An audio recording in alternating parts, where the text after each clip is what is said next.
দেশবাসী, আমরা বিজয়ী হয়ে প্রথমেই আমরা স্মরণ করছি আজকের এই দিনে আমাদের দেশমাতা বেগম খালেদা জিয়া নেই, যার হাতে আমরা গড়ে উঠেছিলাম।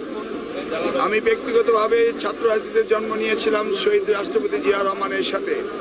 আজকে ওনাদের দুইজনের সমাধিতে এসেছি আমরা স্মরণ করতে, দোয়া মাগফিরাত করতে, আল্লাহর কাছে কামনা করতে যে শহীদ জিয়া বেগম জিয়ার জন্য আল্লাহ তাদেরকে জান্নাতুল ফেরদাউস দেন।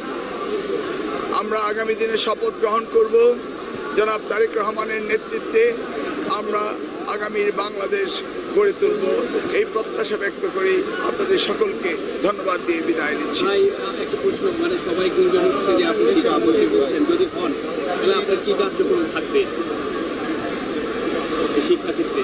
আল্লাহ যদি রহমত নাজিল করেন, তারেক রহমান সাহেব যদি আমাকে শিক্ষামন্ত্রী দায়িত্ব দেন, বিগত দিনে যেভাবে করেছিলাম তার চেয়ে অনেক গুণ বেশি ত্বরান্বিত করব এবং শিক্ষা ব্যবস্থাকে সম্পূর্ণভাবে আমরা মডার্নাইজ করব, যা আন্তর্জাতিক পরিমণ্ডলে যে শিক্ষা ব্যবস্থা রয়েছে সেই শিক্ষা ব্যবস্থার সাথে তাল মিলিয়ে আমরা চলব।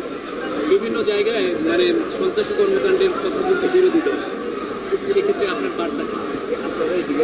আমাদের দল কোনো সন্ত্রাসী কার্যক্রমে লিপ্ত হতে পারে না, হবে না, এটা আমরা নিশ্চিত বলতে পারি।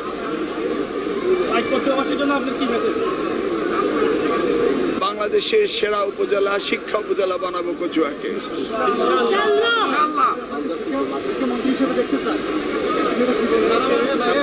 আমি জনগণকে বলবো আমার জন্য দোয়া করেন।